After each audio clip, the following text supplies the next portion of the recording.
کہ ان کو یتیم کر دیا, ان کو ایسے کر دیا.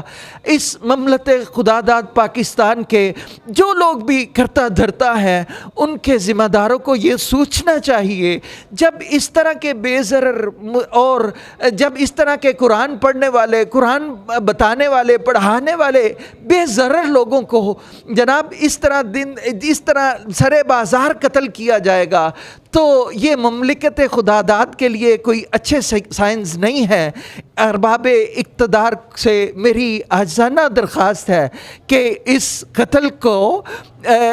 قتل پر اپنا حق ادا کریں اور ان ظالموں کو, ان کرنے والوں کو اور کروانے والوں کو کیفر کردار تک پہنچائیں. ذیشان صاحب, اپنا نعمان صاحب جو ہیں ماشاءاللہ یہاں پہ خطیب بھی تھے, جمعہ بھی پڑھاتے تھے, ان کے کتنے اسٹوڈنٹس تھے جن کو وہ حفظ کی تعلیم دے رہے تھے, قرات کی تعلیم دے رہے تھے, اور جو ہے ان کے بارے میں بتائیں کہ آج وہ دنیا میں نہیں ہے.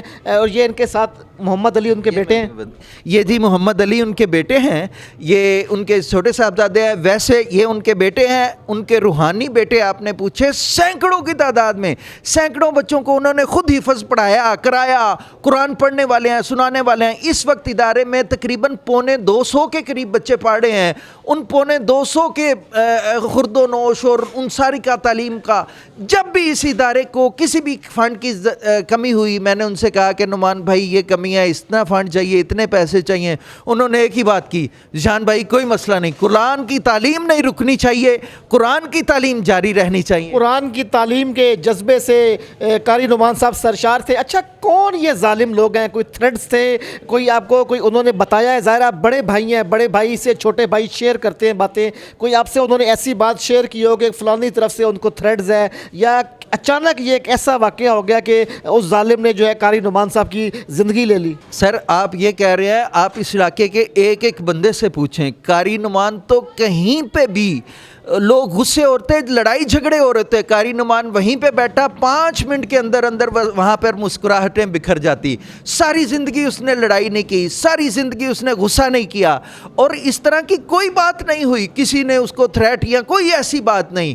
لیکن جن ظالموں نے یہ کیا ہے وہ یہ بات یاد رکھے کہ اللہ تعالیٰ دیکھ رہا ہے, اللہ تعالیٰ کی لاٹھی بڑی بے آواز ہے, واللہ عزیز ذو انتقام ہے, وہ بڑا اچھا انتقام لینے والے لینا جانتا ہے. وہ لوگ شاید آج ہماری نظروں سے اوجھل ہو جائیں, لیکن وہ اللہ کی نظروں سے اوجھل نہیں ہو سکتے. یہ قتل کروانے والے اور کرنے والے دونوں کے گلوں سے یہ قتل ناحق ہضم نہیں ہوگا, یہ ظلم ہے, اور اللہ ظلم کو پسند نہیں کرتا.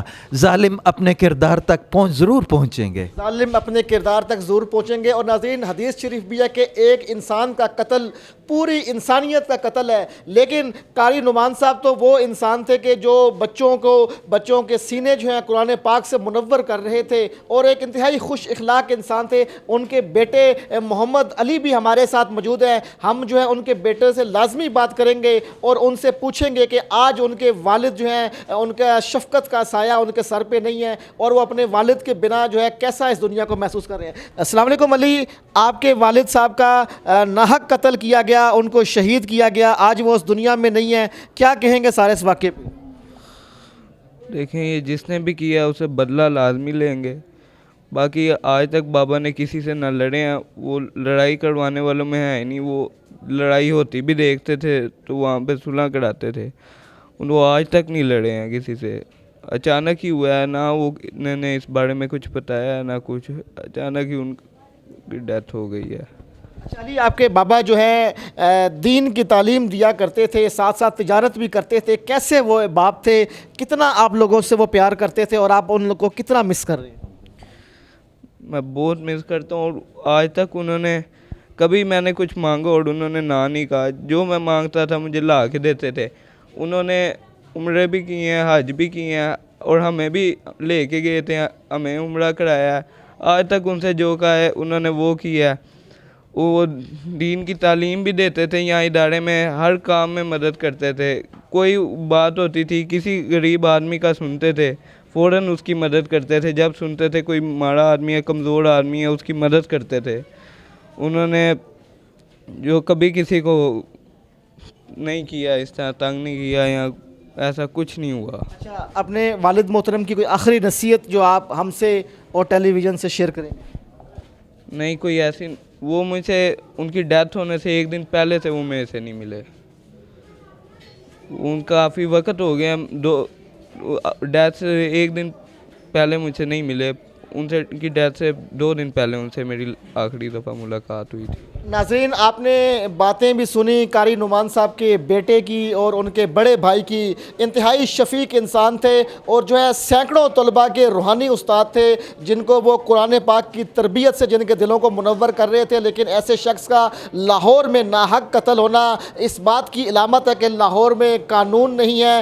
اندھیر نگری چوپٹ راج ہے جس کا آتے ہیں قاتل, اس کا قتل کر کے 9 2 11 ہو جاتے ہیں لیکن کچھ پتہ نہیں چلتا. تو قاری نعمان صاحب کے بڑے بھائی اور ان کے بیٹے کا وزیر اعلیٰ پنجاب سے یہی مطالبہ ہے کہ ان قاتلوں کو فی الفور گرفتار کیا جائے اور ان کی سزا دی جائے تاکہ آئندہ لاہور میں کسی ایسے ناحق انسان کا قتل نہ ہو. تو آئندہ کسی نئی ویڈیو میں کسی نئے موضوع کے ساتھ حاضر خدمت ہوں گا. آپ دیکھتے رہیں آپ ٹی وی. اللہ حافظ.